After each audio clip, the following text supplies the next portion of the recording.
Hi hello welcome back royal education Kannada channel. ಎಲ್ಲರಿಗೂ royal education Kannada ಚಾನಲ್ಗೆ ಸ್ವಾಗತ ಸುಸ್ವಾಗತ.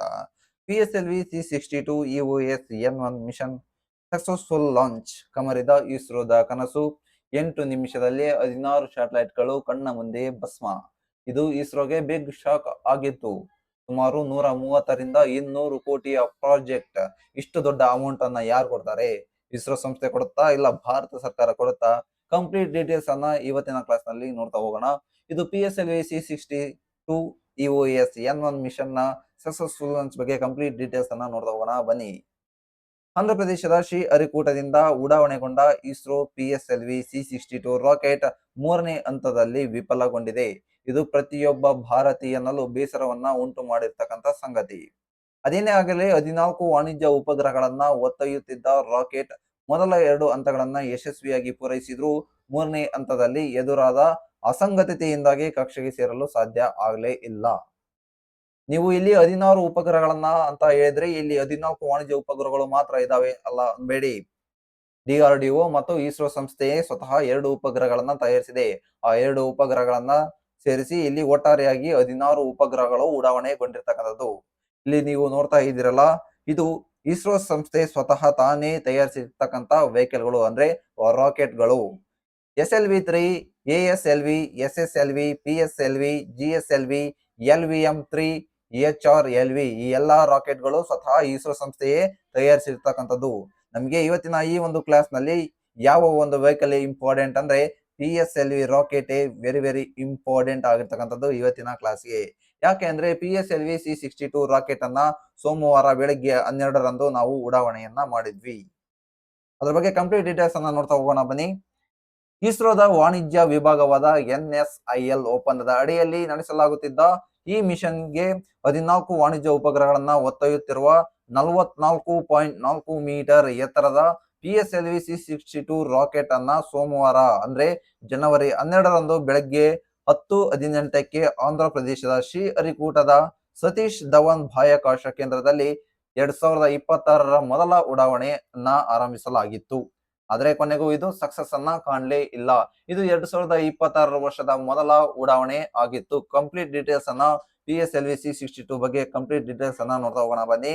ಮತ್ತಷ್ಟು ಡೀಟೇಲ್ಸ್ ಇದು 17 ನಿಮಿಷಗಳ ಹಾರಾಟದ ನಂತರ ಉಪಗ್ರಹಗಳನ್ನ 511 ಕಿಲೋಮೀಟರ್ ಎತ್ತರದಲ್ಲಿ ಇರ್ತಕ್ಕಂಥ ಸೂರ್ಯ ಸಮಕಾಲೀನ ಕಕ್ಷೆಗೆ ಸೇರಿಸಬೇಕಿತ್ತು. ಬಟ್ ಇದು ಸಕ್ಸಸ್ ಆಗ್ಲೇ ಇಲ್ಲ. ಮೊದಲ 2 ಹಂತಗಳನ್ನ ಪೂರ್ಣಗೊಳಿಸಿತ್ತು. ಆದ್ರೆ 3ನೇ ಹಂತದಲ್ಲಿ ಆದ ಅಡಚಣೆಯಿಂದಾಗಿ, ಅಂದ್ರೆ ಟೆಕ್ನಿಕಲ್ ಪ್ರಾಬ್ಲಮ್ ಇಂದಾಗಿ ಉಡಾವಣೆಯಾದ್ರೂ ಕಕ್ಷೆಗೆ ಸೇರ್ಲೇ ಇಲ್ಲ ಅನ್ನೋದು ಬೇಸರವಾಗಿರ್ತಕ್ಕಂಥ ಸಂಗತಿ. ಹಾಗಾದ್ರೆ NSIL ಒಪ್ಪಂದ ಅಂದ್ರೇನು? ಸುಮಾರು 130ರಿಂದ 200 ಕೋಟಿಯ ಪ್ರಾಜೆಕ್ಟ್. ಇಲ್ಲಿ ಅನ್ಸಕ್ಸಸ್ಫುಲ್ ಆದ್ರೂ ಇಷ್ಟೊಂದು ದೊಡ್ಡ ಅಮೌಂಟ್ ಅನ್ನ ಯಾರು ಕೊಡ್ತಾರೆ? ಇಲ್ಲಿ ಇಸ್ರೋ ಕೊಡುತ್ತಾ, ಇಲ್ಲ ಭಾರತ ಸರ್ಕಾರ ಕೊಡುತ್ತಾ? ಕಂಪ್ಲೀಟ್ ಆಗಿ ನೋಡ್ತಾ ಹೋದ್ರೆ NSIL ಒಪ್ಪಂದವೇ ಹೇಳುತ್ತೆ ಇದು ಇಸ್ರೋ ಸಂಸ್ಥೆನೂ ಕೊಡಲ್ಲ, ಭಾರತ ಸರ್ಕಾರನು ಕೊಡಲ್ಲ.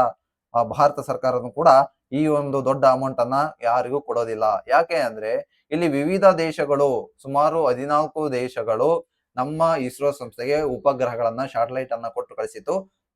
ಉಡಾವಣೆಯನ್ನ ಮಾಡಿ, ಸಕ್ಸಸ್ಫುಲ್ ಅನ್ನ ಉಡಾವಣೆ ಮಾಡಿ ನಮಗೂ ಕೂಡ ಸ್ವಲ್ಪ ಹೆಲ್ಪ್ ಮಾಡ್ಕೊಡಿ ಅಂತ ಇಸ್ರೋ ಸಂಸ್ಥೆಗೆ ಮೊದಲೇ NSIL ಒಪ್ಪಂದದ ಅಡಿ ಸಾಕಷ್ಟು 14 ದೇಶಗಳು ಒಪ್ಪಂದಕ್ಕೆ ಸಹಿಯನ್ನ ಹಾಕಿದ್ವು. ಆ ಒಂದು ಒಪ್ಪಂದದ ಅನ್ವಯ ಇಸ್ರೋ ಸಂಸ್ಥೆ ಸಕ್ಸಸ್ ಆಗ್ಲಿ ಆಗದೇನೆ ಇರ್ಲಿ ಮಿಷನ್, ಇಲ್ಲಿ ನಾವು ಅಮೌಂಟ್ ಅನ್ನ ಕೊಡೋದಿಲ್ಲ ಎಂದು ಮೊದಲೇನೆ NSIL ಒಪ್ಪಂದವನ್ನ ಮಾಡ್ಕೊಂಡಿರ್ತಾರೆ. ಹೀಗಾಗಿ ಇಸ್ರೋ ಸಂಸ್ಥೆ ಈ ಒಂದು ದೊಡ್ಡ ಅಮೌಂಟ್ ಅನ್ನ ಕೊಡೋದಿಲ್ಲ. ಆದ್ರೂ ಕೂಡ ಇದು ಒಂದು ಇಸ್ರೋ ಸಂಸ್ಥೆಗೆ ಅನ್ಸಕ್ಸಸ್ಫುಲ್ ಆಗಿದ್ದು ದೊಡ್ಡ ಹೊಡೆತವೇ ಸರಿ. ಯಾಕೆ ಅಂದ್ರೆ ಇಲ್ಲಿ ರಾಕೆಟ್ ಉಡಾವಣೆಯ ಕಂಪ್ಲೀಟ್ ವೆಚ್ಚವನ್ನೇ ಇಸ್ರೋ ಸಂಸ್ಥೆ ಹಾಕಿಕೊಂಡಿರುತ್ತೆ. ಹೀಗಾಗಿ ಈ ಒಂದು ರಾಕೆಟ್ ಅನ್ಸಕ್ಸಸ್ಫುಲ್ ಆದ್ರೂ ಆ ಒಂದು ರಾಕೆಟ್ ಉಡಾವಣೆಗೆ ಬೇಕಾಗಿದ್ದ ಎಲ್ಲ ವೆಚ್ಚ ಕೂಡ ಇಸ್ರೋನೇ ಭರಿಸಬೇಕಾಗುತ್ತೆ. ರಾಕೆಟ್ ಯಾವ ರೀತಿಯಾಗಿ ಲಾಂಚ್ ಅನ್ನ ಮಾಡಿದ್ರು ಅಂತಕ್ಕಂಥದ್ದನ್ನ ಕಂಪ್ಲೀಟ್ ಆಗಿ ನೋಡ್ತಾ ಹೋಗೋಣ ಬನ್ನಿ. ಮೊದಲನೇದಾಗಿ ಆಂಧ್ರ ಪ್ರದೇಶದ ಶ್ರೀಹರಿಕೋಟ ರಾಕೆಟ್ ಬಾಹ್ಯಾಕಾಶ ಸತೀಶ್ ಧವನ್ ಬಾಹ್ಯಾಕಾಶ ಕೇಂದ್ರದಿಂದ ಈ ರೀತಿಯಾಗಿ ರಾಕೆಟ್ ಅನ್ನ ಉಡಾವಣೆ ಮಾಡಲಾಯಿತು. ಮೊದಲನೇ ಹಂತದಲ್ಲಿ ಬರ್ತಾ ಇದು ಅಂದ್ರೆ ಮೊದಲನೇ ಹಂತ, 2ನೇ ಹಂತ ಮತ್ತೆ 3ನೇ ಹಂತಕ್ಕೆ ನೋಡ್ತಾ ಹೋದ್ರೆ ಮೊದಲನೇ ಹಂತ ಸಕ್ಸಸ್ಫುಲ್ ಆಯ್ತು, 2ನೇ ಹಂತನೂ ಕೂಡ ಸಕ್ಸಸ್ಫುಲ್ ಆಯ್ತು. ಇನ್ನು 3ನೇ ಹಂತವು ಕೂಡ ಸಕ್ಸಸ್ಫುಲ್ ಆಯ್ತು. ಬಟ್ 4ನೇ ಹಂತಕ್ಕೆ ಹೋಗ್ಲೇ ಇಲ್ಲ. 3ನೇ ಹಂತದಲ್ಲೇ ಕೊನೆಗೊಂಡು ಅದು ತನ್ನ ದಿಕ್ಕನ್ನೇ ಬದಲಾಯಿಸಿಕೊಂಡಿತ್ತು. ರಾಕೆಟ್ PSLV C62 ರಾಕೆಟ್ 4ನೇ ಹಂತಕ್ಕೆ ಹೋಗಿದ್ರೆ ಇದು ಸಕ್ಸಸ್ಫುಲ್ ಆಗ್ತಾ ಇತ್ತು. 4ನೇ ಹಂತಕ್ಕೆ ಎಲ್ಲಿ ಹೋಗ್ಬೇಕಿತ್ತು ಅಂದ್ರೆ ಈ ಒಂದು ಏನು ಚಿತ್ರದಲ್ಲಿ ನೋಡ್ತಾ ಇದೀರಲ್ಲ, ಈ ಒಂದು ಹಂತಕ್ಕೆ ಹೋಗಿದ್ರೆ 4ನೇ ಹಂತ ಕಂಪ್ಲೀಟ್ ಆಗ್ತಿತ್ತು, ಮತ್ತೆ ಇಸ್ರೋದ ಕನಸು ಕೂಡ ನನಸು ಆಗ್ತಾ ಇತ್ತು. ಬಟ್ ಇದು ಸಕ್ಸಸ್ಫುಲ್ ಆಗಲೇ ಇಲ್ಲ. ಹಾಗಾದ್ರೆ PSLV C62 ಉಪಗ್ರಹದ ಉಪಯೋಗ ಏನು?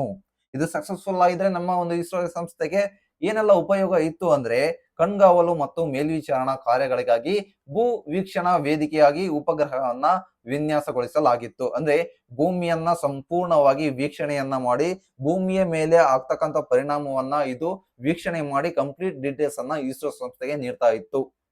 ಹೀಗಾಗಿ ವೆರಿ ಇಂಪಾರ್ಟೆಂಟ್ ಆಗಿರ್ತಕ್ಕಂಥದ್ದು PSLV C62 ಸ್ಟಾರ್ಟ್ಲೈಟ್. ಹಾಗಾದ್ರೆ ಹಿಸ್ಟ್ರಿ ಆಫ್ PSLV ರಾಕೆಟ್ ನೋಡ್ತಾ ಹೋಗೋಣ ಬನ್ನಿ. ಕಂಪ್ಲೀಟ್ PSLV ರಾಕೆಟ್ ಬಗ್ಗೆ ಇತಿಹಾಸವನ್ನ ನೋಡ್ತಾ ಹೋದ್ರೆ, ಚಂದ್ರಯಾನ 1 ಹಾಗೂ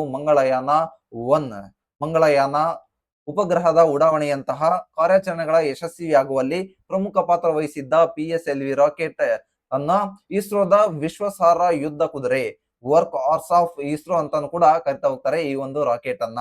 ಇಂತಹ ಯಶಸ್ವಿ ಕಾರ್ಯಾಚರಣೆಗಳ ಬಳಿಕವೂ PSLV ತನ್ನ ಇತಿಹಾಸದಲ್ಲಿ ಎದುರಿಸಿದ 4ನೇ ವೈಫಲ್ಯ ಆಗಿ ಇರ್ತಕ್ಕಂಥದ್ದು. Very important. ಎಕ್ಸಾಮ್ಸ್ ಗೆ ಏನ್ ಕೇಳ್ತಾ ಹೋಗ್ತಾನೆ ಅಂದ್ರೆ, ಇದು PSLV C62 ವೈಫಲ್ಯವಾಗಿರ್ತಕ್ಕಂಥದ್ದು, ಇದು ಎಷ್ಟನೇ ಫೇಲ್ಯೂರ್ ಅಂತ ಕೇಳ್ತಾ ಹೋಗ್ತಾನೆ. Very important. ನೆಕ್ಸ್ಟ್ ನೋಡ್ತಾ ಹೋಗೋಣ, history of PSLV C61 rocket.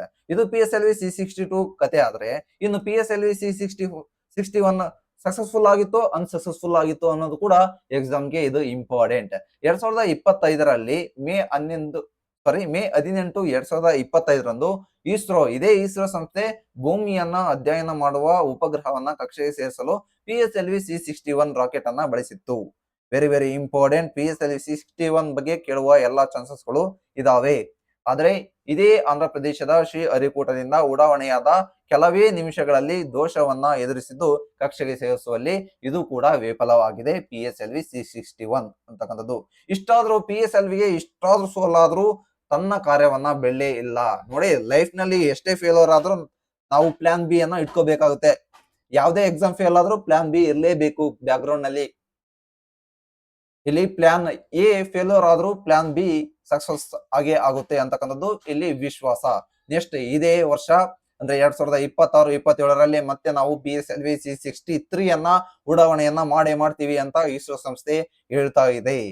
ಹಾಗಾದ್ರೆ PSLV C62 ಬಗ್ಗೆ ಯಾವೆಲ್ಲ ಉಪಗ್ರಹಗಳ ಬಗ್ಗೆ ಕ್ವಶನ್ ಕೇಳ್ತಾನೆ, ಕಂಪ್ಲೀಟ್ ಡೀಟೇಲ್ಸ್ ಅನ್ನ ಕೊಟ್ಟಿದ್ದೇವೆ ನೋಡಿ, ಕಂಪ್ಲೀಟ್ ಆಗಿ ಓದ್ಕೊಳ್ಳಿ. ಯಾವ ಒಂದು ರಾಷ್ಟ್ರದಿಂದ ಯಾವ ಉಪಗ್ರಹಗಳನ್ನ ಕೊಟ್ಟು ಕಳಿಸಿದ್ರು ಅಂತಕ್ಕಂಥದ್ದು ಈ ಒಂದು ಕಂಪ್ಲೀಟ್ ಟೇಬಲ್ ನಲ್ಲಿ ಕೊಟ್ಟಿದ್ದೇವೆ. ಕಂಪ್ಲೀಟ್ ಆಗಿ ನೀವು ಕೂಡ ಓದ್ಕೊಳ್ಳಿ. ಇದಿಷ್ಟು ಇವತ್ತಿನ ಕ್ಲಾಸ್ ನ ಸಂಪೂರ್ಣ PSLV C62 ರಾಕೆಟ್ ಬಗ್ಗೆ ಕಂಪ್ಲೀಟ್ ಆಗಿ ತಿಳಿಸ್ಕೊಟ್ಟಿದ್ದೀನಿ. ಏನಾದ್ರೂ ಎಕ್ಸ್ಟ್ರಾ ನಾಲೆಡ್ಜ್ ಗೊತ್ತಾದ್ರೆ ನೀವು ನಮ್ಮ ಒಂದು ಚಾನಲ್ ಗೆ ಸಬ್ಸ್ಕ್ರೈಬ್ ಮಾಡಿ, ಮತ್ತೆ ವಾಟ್ಸ್ಆಪ್ ಗ್ರೂಪ್ ಗೆ ಜಾಯಿನ್ ಆಗೋದನ್ನ ಮರಿಬೇಡಿ. ಯಾಕಂದ್ರೆ ಕರೆಂಟ್ ಅಫೇರ್ಸ್ ಅನ್ನ ಇದೇ ರೀತಿ ಅಪ್ಡೇಟ್ ಮಾಡ್ತಾ ಇರ್ತೀವಿ. ಟೆಲಿಗ್ರಾಮ್ ಗ್ರೂಪ್ ಗೂ ಜಾಯಿನ್ ಆಗಿ ಇನ್ಸ್ಟಾ ಅನ್ನ ಫಾಲೋ ಮಾಡಿ. ಮತ್ತೆ ಮುಂದಿನ ವಿಡಿಯೋದಲ್ಲಿ ಸಿಗ್ತೀನಿ. ಅಲ್ಲಿವರೆಗೂ take care, bye. Thank you very much.